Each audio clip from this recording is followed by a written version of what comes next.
आम जो पताका अच्छी शांति मैत्र पताका ये हूँ रुद्रपाल पताका विष्णु कुराल पताका यही पताका तले आम आज गोटे शपथ नवा आम गाँव शांति बजाय रखापी समस्त परिवार समस्त माँ भौणी समस्ते एक ही निज भाईचारा को सृष्टि करवा यही संकल्प को नहीं आज 44तम जो कुराल पूजा होची समस्त एक मन एक लय आम पताका उत्तोलन करवा यही पताका उत्तोलन करने मु अनुरोध करी आमर कुराल समाज सब डिविजन रो सभापति महोदय जेहेतु आम निज गाँव अनुरोध करी से पताका उत्तोलन करेंगे मैं अनुरोध करुच्ची श्रीयुक्त जगत रण को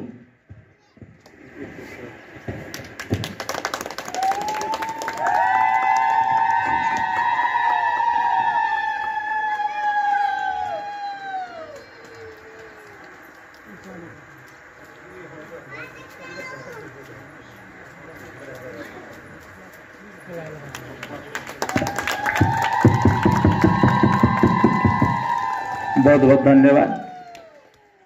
आओ हाँ आम स्वर्गीय जेहेतु यही पूजा को से यही सिलुआ ग्राम को गोटे ग्राम आनी प्रथम आम शुभारंभ करते सदगति शर्मा आत्मार शांति आम से जेहेतु यही जमी दान कर कुराल पूजा मंडप को आम समस्ते कुराल भाई मैंने माँ मैंने 5 मिनट भाई आम निज प्रार्थना करवा आप कार्यक्रम आगे नवा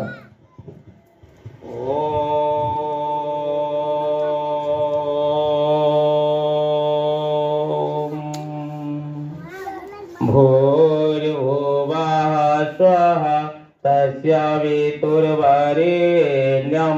भर्गो देवस्य धीमहि धियो यो नः प्रचोदयात्। नहीं शेयर कर देबो छी। हां की मार देबो कमेंट पोस्ट मार देबो ये मन ना छै कमेंट पोस्ट बोलछे या कुराल पंच राज्य ना ना की अलगा नहीं कमेंट मोर से 10,000 सब्सक्राइबर से है ना कमेंट पोस्ट नहीं काफी लोग जीवन शांति ही सिलुआ ग्रामर पूजा कमिटी सभापति महोदय से किसी वक्तव्य रखिए श्रीयुक्त भृषकेतु रण।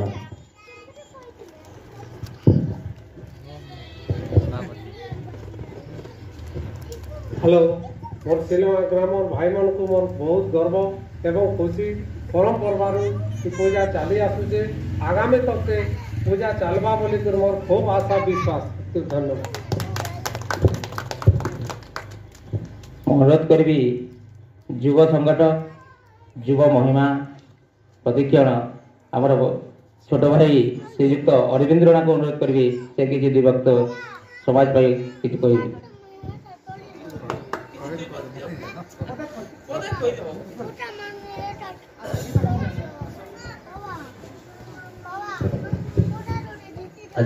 आजिकार सभार पताका हो समस्त को बहुत धन्यवाद जनाऊँ।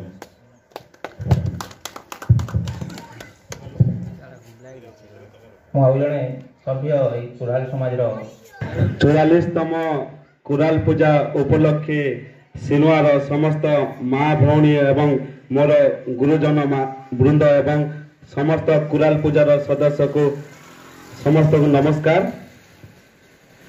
यहीटा होची आमर 44तम कुराल पूजा जहाँकि 1979 मसीहा रे स्वर्गत आमर दादा कुबेर रणा आम सिलुआ ग्राम को कुराल पूजा आनी थिले। बहुत गर्व अनुभव लगुची से 1979 मसीहा रे आम सिलुआ ग्राम को आनी थिले।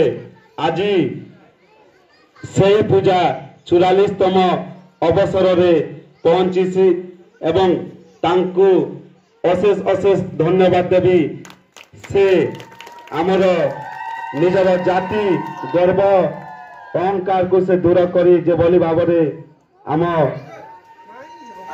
ପବିତ୍ର ଦିନରେ ଆମେ ଏ ପୂଜା ପାଳନ କରୁଛୁ। ସେଥିପାଇଁ ମୁଁ ଧନ୍ୟବାଦ ଗ୍ରହଣ କରେ। ମାର୍ଗଶିର ମାସ ଶୁକ୍ଳପକ୍ଷ ପଞ୍ଚମୀ ମନେକରେ ସମସ୍ତ ଏହି ଅବସରରେ 44ତମ କୁରାଲ ମହାସହରରେ ହେଉଛି ସିଲୁଆ ଗ୍ରାମର ମଧ୍ୟ ଭାଗରେ। ଏହି କୁମ୍ଭକାର ମାନଙ୍କର ଆଜି 44ତମ ଅବସରରେ ଏହି ସିଲୁଆ ଗ୍ରାମର ସମସ୍ତ କୁମ୍ଭକାର ରଣା ସମାଜରୁ ଆସିଥିବା ବୟୋଜ୍ୟେଷ୍ଠ ବ୍ୟକ୍ତି, ଆଜିକା ସ୍ଥାନୀୟ ସଭାପତି, ସମ୍ପାଦକ, କେସିୟର ଏବଂ ସମସ୍ତ ବୟୋଜ୍ୟେଷ୍ଠ ପିତୃତୁଲ୍ୟ ସମସ୍ତଙ୍କୁ ଇ ରତ୍ନେଶ୍ୱରୀ ରୁଦ୍ରପାଲଙ୍କର ଆଶୀର୍ବାଦ କାମନା କରି ଆପଣମାନଙ୍କୁ ମୁଁ କୃତଜ୍ଞତା ମନେ କରି ନମସ୍କାର ଜଣାଉଛି।